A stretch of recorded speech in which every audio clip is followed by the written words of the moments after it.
Hello students, welcome to जीवन classes.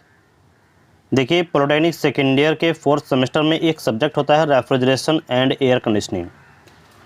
Refrigeration and air conditioning का lecture number यह 6 होगा, जिसमें हम बात करेंगे चैप्टर नंबर 4 वायु रेफ्रिजरेंट एयर रेफ्रिजरेशन की। तो यहाँ पर lecture number first, second, third and fourth and fifth, ये सभी लेक्चर के वीडियो लिंक आपको इस वीडियो के डिस्क्रिप्शन में मिल जाएंगे। वहाँ पर जाकर के आप कंप्लीट प्लेलिस्ट को देख सकते हैं। रेफ्रिजरेशन एंड एयर कंडीशनिंग के प्लेलिस्ट का लिंक आपको वीडियो के डिस्क्रिप्शन में मिल जाएगा। सभी लेक्चर्स को आप ध्यान से देखिएगा और ध्यानपूर्वक पढ़िएगा। स्टार्ट कर रहे हैं वायु रेफ्रिजरेशन लेक्चर नंबर 6।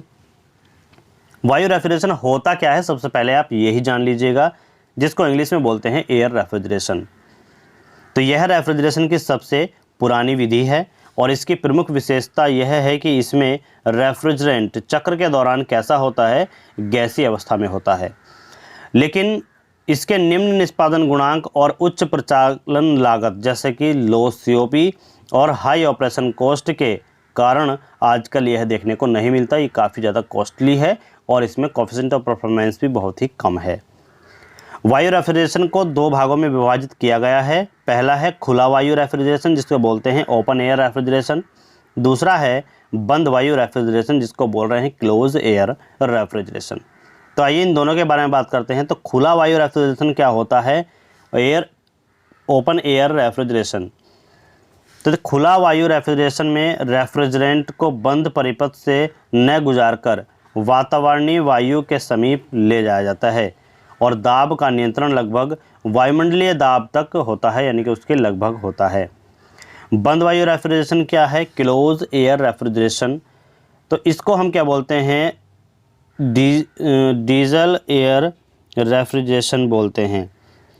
इस प्रकार रेफ्रिजरेशन में पाइप में सदैव रेफ्रिजरेंट होता है और इसमें दाब सदैव वायुमंडलीय यानी कि एटमॉस्फेरिक प्रेशर से अधिक ही होता है। दोस्तों या बस इतना याद रखिएगा कि बंद वायु रेफ्रिजरेशन में दाब कैसा होता है, एटमॉस्फेरिक प्रेशर यानी कि वायुमंडलीय दाब से अधिक होता है और पाइप से रेफ्रिजरेंट पूरा चक्कर कर शीतलन प्रभाव उत्पन्न करता है, यानी कि ठंडक पैदा करता है।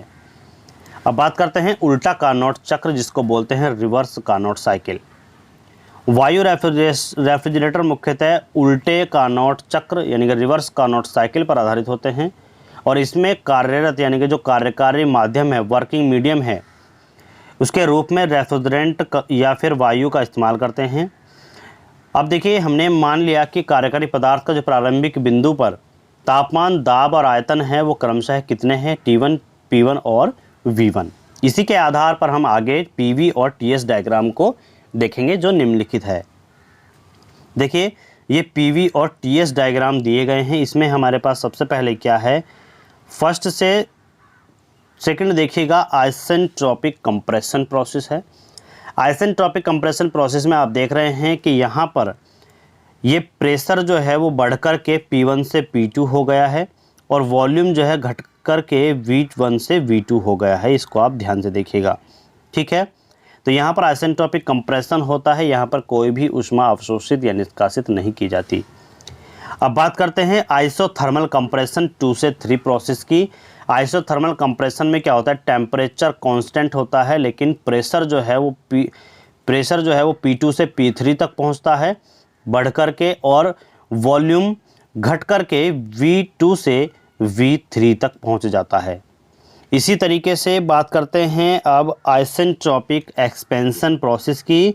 तो आइसेंट्रोपिक एक्सपेंशन प्रोसेस में क्या होता है, जो प्रेशर है वो P3 से P4 घट कर के पहुँच जाता है और वॉल्यूम जो है थोड़ा बढ़ कर के V3 से V4 पहुँच जाता है। अब बात करें 4 से 1 प्रोसेस आइसोथर्मल एक्सपेंशन की। तो आइसोथर्मल एक्सपेंशन में क्या होता है, टेम्परेचर कांस्टेंट रहेगा लेकिन एंट्रोपी जो है वो बढ़ेगी, ठीक है।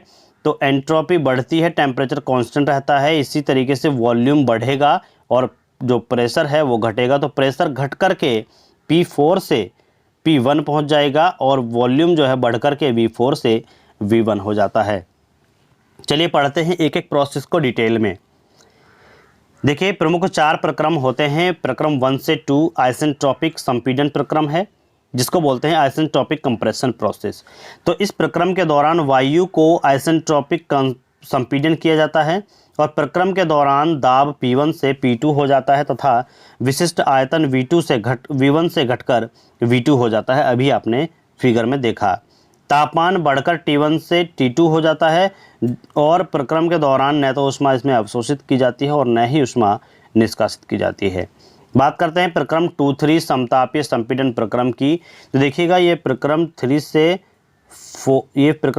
4 है। तो हम इसके बारे में अब आपको ऐसे ही बता देते हैं। प्रक्रम 2 से 3 समतापीय संपीड़न प्रक्रम। समतापीय का मतलब होता है समान ताप, इसमें टेम्परेचर सेम होता है लेकिन जो प्रेशर है वो बढ़कर के P2 से P3 पहुंच जाता है और वॉल्यूम जो घटकर के कितना हो जाता है V2 से V3 तक पहुंच जाता है।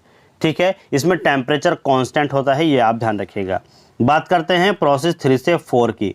तो प्रोसेस 3 से 4 जो है, इस प्रक्रम के दौरान वायु का आइसेंट्रोपिक प्रसारण होता है यानी कि एक्सपेंशन होता है और प्रक्रम के दौरान दाब जो है वो घट करके P3 से P4 हो जाता है तथा विशिष्ट आयतन बढ़ करके कितना हो जाता है V3 से V4 तक पहुंच जाता है और तापमान घटता है बहुत तेज़ी से, जिसमें जो एंट्रोपी है वो कांस्टेंट होती है और तापमान जो है घटता है T3 से T4 तक। ठीक है, इस प्रक्रम के दौरान ऊष्मा अवशोषित होती है और यानी कि न तो ऊष्मा अवशोषित होती है और न ही ऊष्मा का निष्कासन होता है। बात करते हैं प्रक्रम 4 से 1 की, जो होता है समतापीय प्रसारण प्रक्रम यानी कि आइसोथर्मल एक्सपेंशन प्रोसेस। तो आइसोथर्मल का मतलब है टेम्परेचर कांस्टेंट है और प्रक्रम के दौरान वायु का प्रसारण स्थिर ताप पर होता है यानी कि टेम्परेचर कांस्टेंट होता है, अर्थात T4 = T1 रहता है। दाब घट करके P4 से P1 हो जाता है तथा विशिष्ट आयतन बढ़कर के P4 से P1 तक हो जाएगा, P4 से P1। प्रक्रम के दौरान ऊष्मा को अवशोषित किया जाता है। तो हमारे पास हो जाएगा Q41 यानी कि ऊष्मा जो है Q41 जो हो जाएगा 412-3- का क्षेत्रफल। तो 412-3 का क्षेत्रफल कौन सा है देखिएगा, 412 और 3 ये इसका जो आयतन है इसका जो एरिया है क्षेत्रफल है वह हो जाएगा T4S1 - S4 और इसी के चलते हम इसको लिखेंगे। देखिए S1 को हम लिख सकते हैं S2 के बराबर, क्योंकि जो एंट्रोपी है वो कांस्टेंट है। S1 जो है S2 के बराबर होगा तो S2 - S3। तो और T4 जो है हमने लिखा था वो किसके बराबर है, T4 T1 के बराबर है। तो T1 S2 - S3 हो जाएगा। तो यहाँ से हम देखेंगे कि T4 = T1 रखा था, इसीलिए हमारे पास T1 S2 - S3 आया। हम जानते हैं कि COP जो होता है वो अवशोषित ऊष्मा अपॉन कुल कार्य होता है यानी कि absorbed heat upon work done. तो कुल कार्य कितना हो जाएगा, निष्कासित ऊष्मा माइनस अवशोषित ऊष्मा। तो निष्कासित ऊष्मा कितनी थी, T2 S2 - S3 और अवशोषित कितनी है, T1 S2 - S3। तो यहाँ पर S2 - S3 को कॉमन लिया तो T3 - T1 S2 - S3 आ गया। अब यहाँ पर COP निकालेंगे तो COP जो हो जाएगा वो है हमारे पास अवशोषित ऊष्मा कितनी है, T1 S2 - S3 और जो कुल कार्य है वो कितना आया है, T3 - T1 और S2 - S3। देखिए T3 - T1 तो यहाँ पर T2 और T3 दोनों ही सेम है, तो यहाँ पर हमने T2 - T1 लिखा। तो COP जो है रेफ्रिजरेशन का कितना हो जाएगा, T1/T2 - T1 required COP equation ये कहलाएगी। अब बात करते हैं उल्टे कार्नोट चक्र के लिए तापमान की सीमाएं, temperature limitations for reverse Carnot cycle. तो हम जानते हैं कि COP ऑफ रेफ्रिजरेंट कितना होता है, T1/T2 - T1। तो यहाँ पर T1 क्या है, निम्न तापमान है और T2 क्या है, उच्च तापमान है।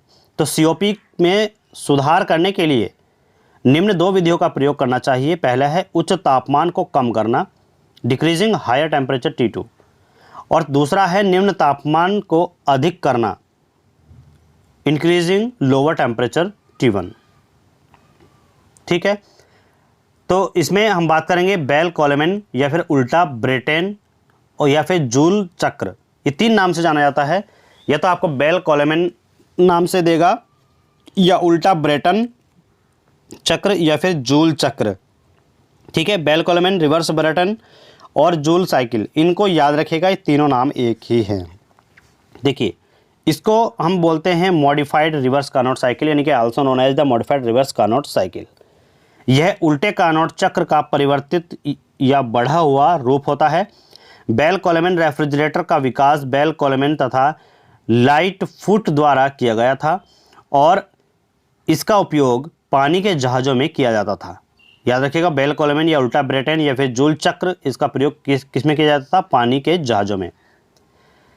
इस मशीन के प्रमुख अवयव हैं संपीड़क, प्रसारण, कूलर और रेफ्रिजरेटर। तो व्यवस्थित आरेख आप देख सकते हैं ध्यान से। यहाँ पर देखिएगा, रेफ्रिजरेटर जो है, रेफ्रिजरेटर से यहाँ पर ये जाएगा और यहाँ पे कंप्रेसर में पहुँचता है। कंप्रेसर में पहुँच कर के यहाँ से फिर ये जो है पंप होता है और ये पहुँचता है सीधा कूलर में। ठीक है, ये जो है कूलिंग वाटर आउट होता है, कूलिंग वाटर इन है यहाँ से इस तरीके से, और ये जो है इसको रेफ्रिजरेंट को कूल कर देता है। कूलिंग करने के बाद ये पहुँचता है एक्सपेंडर में। एक्सपेंडर में पहुँचने के बाद फिर से ये पहुँचता है रेफ्रिजरेटर में। इस तरीके से साइकिल चलती रहती है। ठीक है, तो इसको आप ध्यान से देखिएगा। ये आपका क्या है? बेल कोलेमैन साइकिल चक्र है। बात करते हैं कार्यकारी पदार्थ के रूप में वायु का इस्तेमाल किया जाता है, जिसका प्रारंभिक तापमान, दाब, आयतन क्रमशः T1, P1 और V1 है। तो PV और TS आरेख में आप देख सकते हैं PV और TS डायग्राम। तो यहाँ पर आप देख रहे हैं कि सबसे पहले है आइसेंट्रोपिक कंप्रेशन। आइसेंट्रोपिक कंप्रेशन में वॉल्यूम को घटता हुआ देख रहे होंगे और प्रेशर को बढ़ता हुआ देख रहे हैं। ठीक है, 2 और 3 में क्या होगा?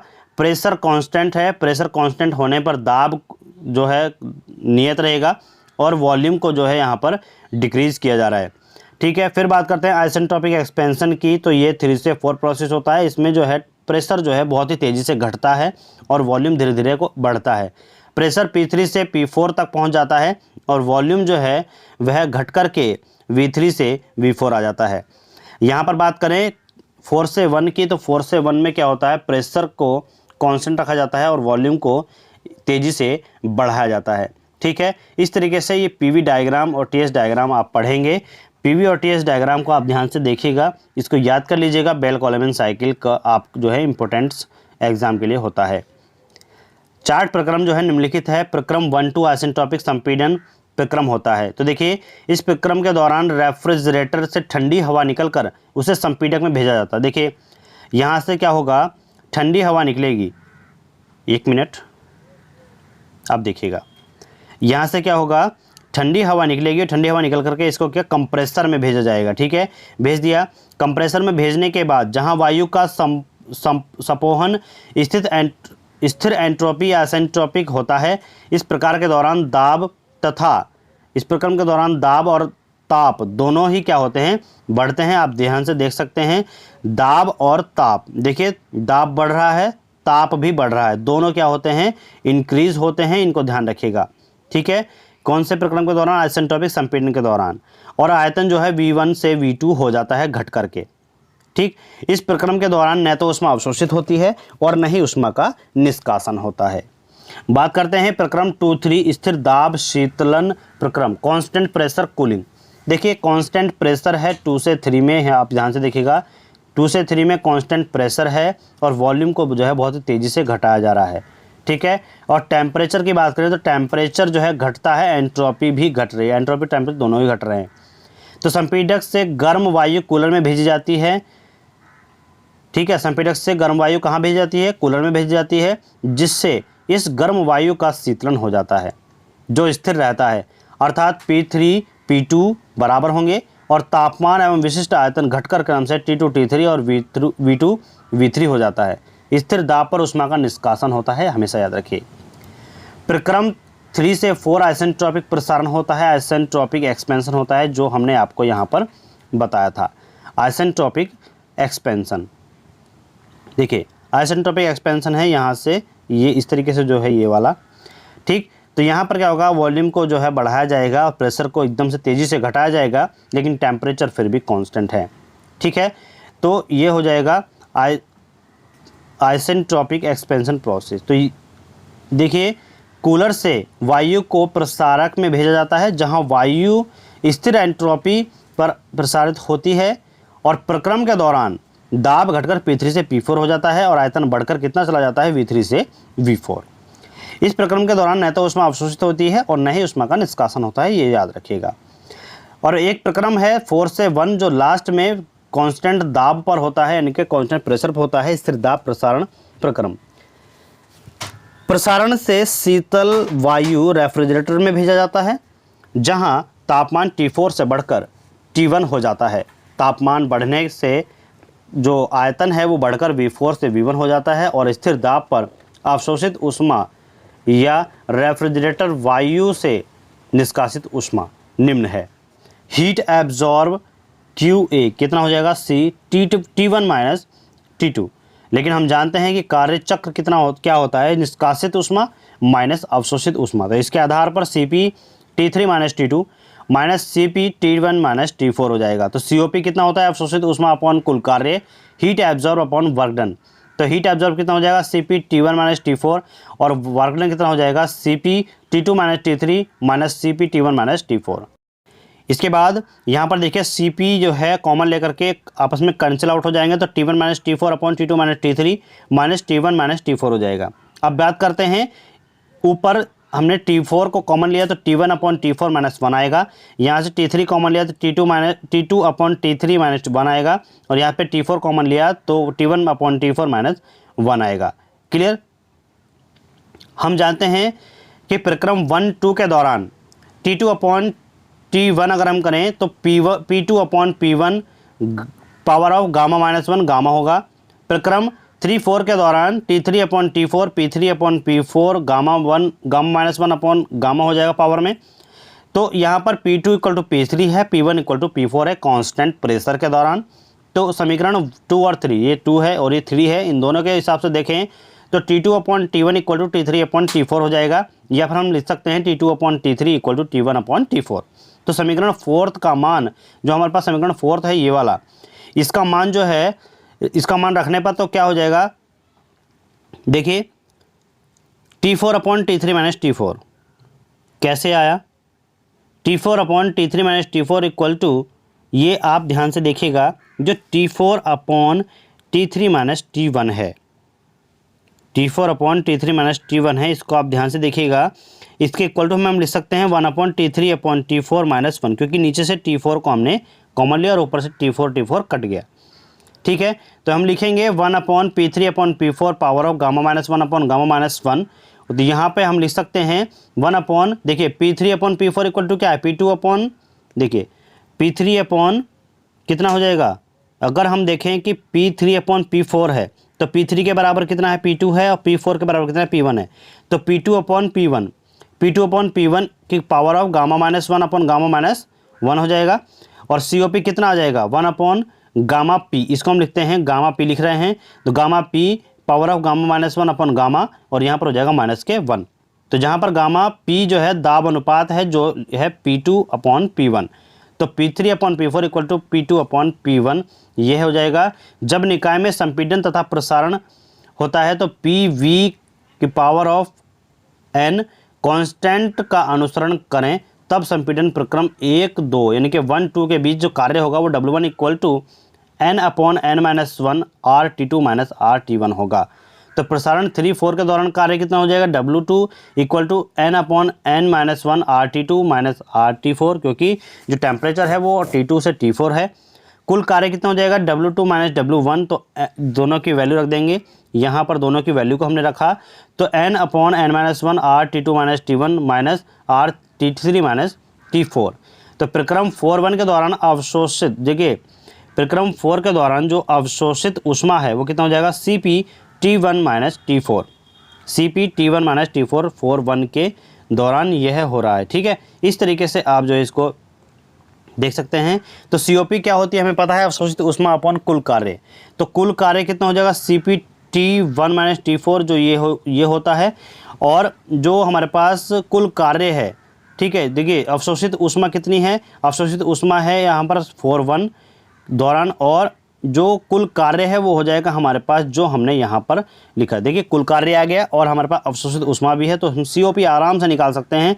तो COP हो जाएगा हमारे पास CP T1 minus T4 upon N minus 1 और R T2 minus T1 minus T3 minus T4। तो CP minus CV equal to R होता है, मेयर का सूत्र होता है CP minus CV equal to R। तो CP upon CV equal to क्या होता है, गामा। ये दोनों फॉर्मूले आप याद रखिएगा, CP minus CV equal to R होता है और CP upon CV equal to क्या होता है, गामा होता है। तो R इक्वल टू CV, यानी कि जो हमारे पास CV है और गामा माइनस 1 है, क्योंकि इसमें से यदि हम CV को कॉमन लेंगे तो कितना हो जाएगा, CP अपॉन CV हो जाएगा और माइनस 1 हो जाएगा। ठीक है, माइनस कितना हो जाएगा, 1 हो जाएगा। तो इसको हम क्या लिख सकते हैं, इसको हम लिख सकते हैं गामा। तो CV और गामा माइनस 1, ये हमारे पास R की वैल्यू आएगी। तो समीकरण 1 में मान जब रखेंगे तो COP इक्वल टू कितना आ जाएगा, T1 minus T4 upon N minus 1 gamma minus 1 upon gamma. क्यों, क्योंकि ये जो R है इसकी वैल्यू हम रखेंगे तो गामा माइनस 1 अपॉन गामा, तो T2 माइनस T1 और माइनस के T1 माइनस T4 आ जाएगा। ठीक है, इस तरीके से हमको यहाँ पर रखना है। बड़े ध्यान से आप देखिएगा किस तरीके से हम यहाँ पर वैल्यू को पुट कर रहे हैं। ठीक, क्लियर है। अब आइए देखिए, इस तरीके से हमने यहाँ पर लिखा था समीकरण नंबर 1 कौन सी है, इसको भी आप ध्यान से देखिएगा। समीकरण नंबर 1 कौन सी है, देखिए समीकरण 1 हमारे पास आएगी, देखिए समीकरण 1 कौन सी है, देखिए लीजिए जो हमने वैल्यू रखी है समीकरण 1 में वैल्यू रखने पर COP equal to T1 minus T4। T1 minus T4 कौन सा है,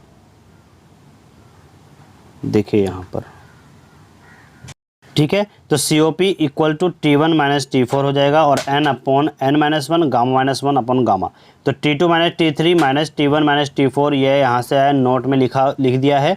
T2 upon T1 equal to जो है हमने रखा P2 upon P1 N minus 1 upon N।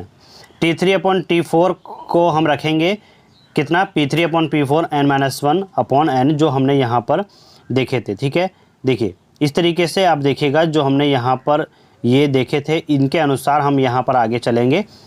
Clear. तो देखिए यहाँ पर हम पहुँचे तो N बराबर गामा यदि हो तो COP कितनी बन जाएगी, T1 minus T4 upon T2 minus T3 minus T1 minus T4, यही हमारे पास COP हो जाएगी। ठीक है, बात करते हैं वायु रेफ्रिजरेशन की विधियाँ। देखिए method of air refrigeration system, वायु रेफ्रिजरेशन विधियाँ कौन कौन सी है, तो प्रमुख विधियाँ निम्नलिखित हैं। कौन कौन सी, प्राकृतिक विधि जो नेचुरल मेथड है। देखिए सरल वायु रेफ्रिजरेशन निकाय सिंपल एयर रेफ्रिजरेशन सिस्टम क्या है, सबसे पहले कृत्रिम विधि आर्टिफिशियल मेथड। सरल वायु वाष्पित रेफ्रिजरेशन निकाय, बूट स्ट्रैप वायु रेफ्रिजरेशन निकाय, और नेक्स्ट है बूट स्ट्रैप वायु वाष्पित रेफ्रिजरेशन निकाय, घटते वातावरणीय वायु रेफ्रिजरेशन निकाय और पुनर्योजी वायु रेफ्रिजरेशन निकाय। ठीक है, बात करते हैं नेक्स्ट की, तो सरल वायु रेफ्रिजरेशन निकाय में, सिंपल एयर रेफ्रिजरेशन निकाय में कौन कौन सी विधि हैं, तो इसका उपयोग सामान्यतः एयरक्राफ्ट में किया जाता है और इसके प्रमुख अवयव निम्नलिखित है। कौन कौन से, संपीडक, गैस टरबाइन, उष्मा विनियमित्र और शीतलक वायु पंखा, शीतलक टरबाइन और उपसाधन। और व्यवस्थित आरेख जो है आप देख सकते हैं, इसको सही तरीके से आप याद कर लीजिएगा। देखिए ये गैस टरबाइन है, ये मेन कंप्रेसर है और ये कंबेस्टन चैम्बर जो है गैस टरबाइन और मेन कंप्रेसर से जुड़ा हुआ होता है और साथ ही साथ हीट एक्सचेंजर से भी यह जुड़ा होता है। ठीक है, यहाँ पर जो है ये एयर आए, एम्बिएंट एयर यहाँ पर आएगी और ये जो है सीधे यहाँ पर जाती है जिस जो है हीट एक्सचेंजर से एयर टू, देखिए एयर टू कैबिन इसमें जा रही है। ठीक है, तो ये इस तरीके से कॉम्बिनेशन होता है और यहाँ से हीट निकल करके कहाँ पर जाएगी, एटमॉस्फेयर में, और एटमॉस्फेयर से ये कूलिंग जो एयर है वो फैन ये पहुँचाएगा कूलिंग टरबाइन में। ठीक है, कूलिंग टरबाइन में, और यहाँ से जो है ये इधर जाएगी। ठीक, इस तरीके से ये प्रोसेस चलता है। इस विधि में वातावरणीय वायु को संपीड़ित तथा गैस टरबाइन में प्रवेश कराते हैं और इस उच्च दाब एवं उच्च ताप वायु को उष्मा विनियमित्र में भेजते हैं, जहां इसका प्रारंभिक शीतलन होता है और शीतल वायु शीतलक टरबाइन में प्रवेश करती है, जहां प्रसारण के दौरान या प्रसारण के कारण यह और शीतल होकर केबिन में प्रवेश करती है तथा बची वायु शीतल वायु पंखे से वातावरण में निकाल दी जाती है। प्रमुख प्रक्रम निम्नलिखित है। कौन कौन से, एक तो है रैमिंग प्रक्रम।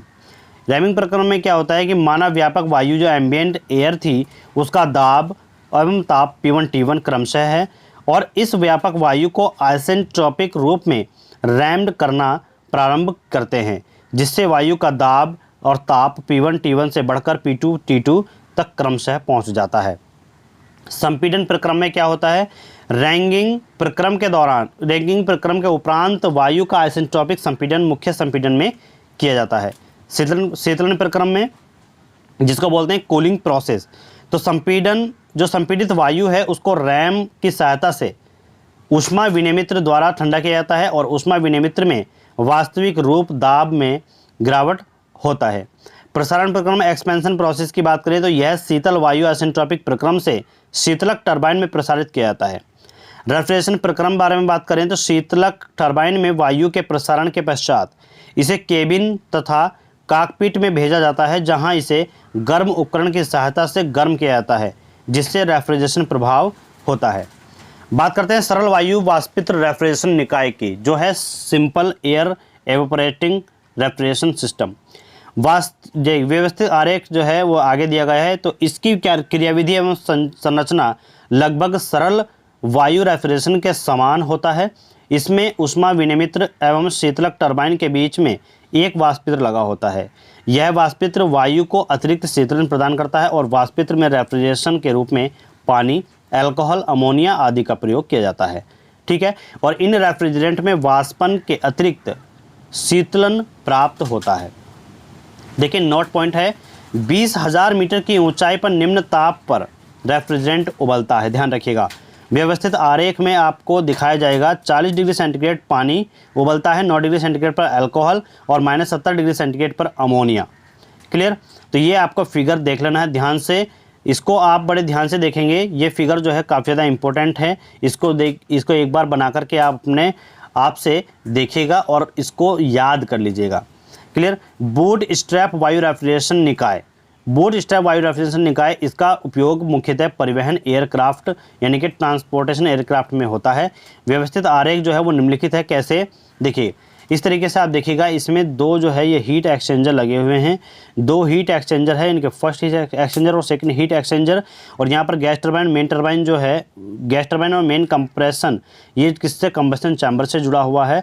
ये फर्स्ट हीट एक्सचेंजर में एग्जिट जेट है और सेकंड में यहाँ पर होता है, जिसमें सेकंड कंप्रेसर और जो कूलिंग टरबाइन है वो फिर से यहाँ पर दो लगी हुई होती हैं।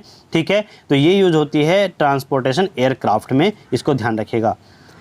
इस निकाय में पहले वायु मुख्य संपीडक यानी कि मेन कंप्रेसर में होते हुए पहले ऊष्मा विनिमित्र में प्रवेश करता है।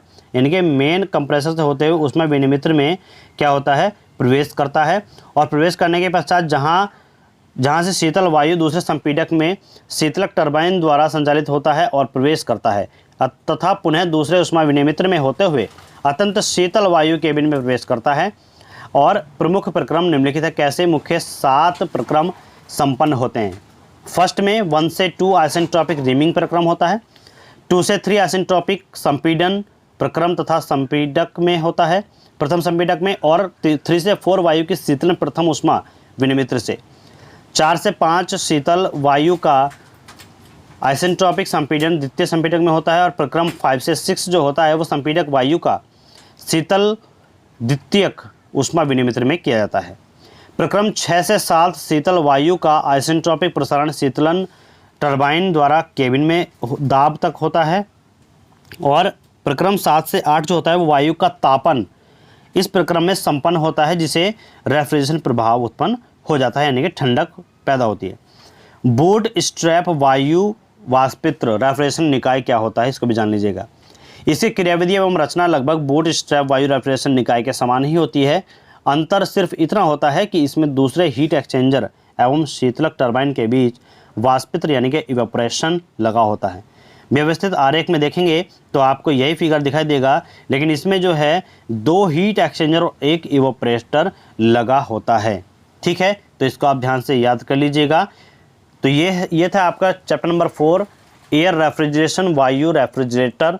तो यहाँ पर आपका यह चैप्टर समाप्त होता है। बहुत ही ज़्यादा इंपॉर्टेंट है, ध्यान से देखिएगा। मिलते हैं नेक्स्ट चैप्टर में नेक्स्ट वीडियो के साथ। Thank you, thanks for watching. Video अगर अच्छा लगा हो तो वीडियो को लाइक ज़रूर कर दीजिएगा, और जो स्टूडेंट्स हमारे चैनल पर नए हैं वो वीडियो को शेयर चैनल को सब्सक्राइब और बेल आइकन को प्रेस कर लीजिएगा, जैसे कि आने वाले सभी वीडियो का लिंक आपके मोबाइल पर नोटिफिकेशन के माध्यम से सबसे पहले पहुँचे। Thank you.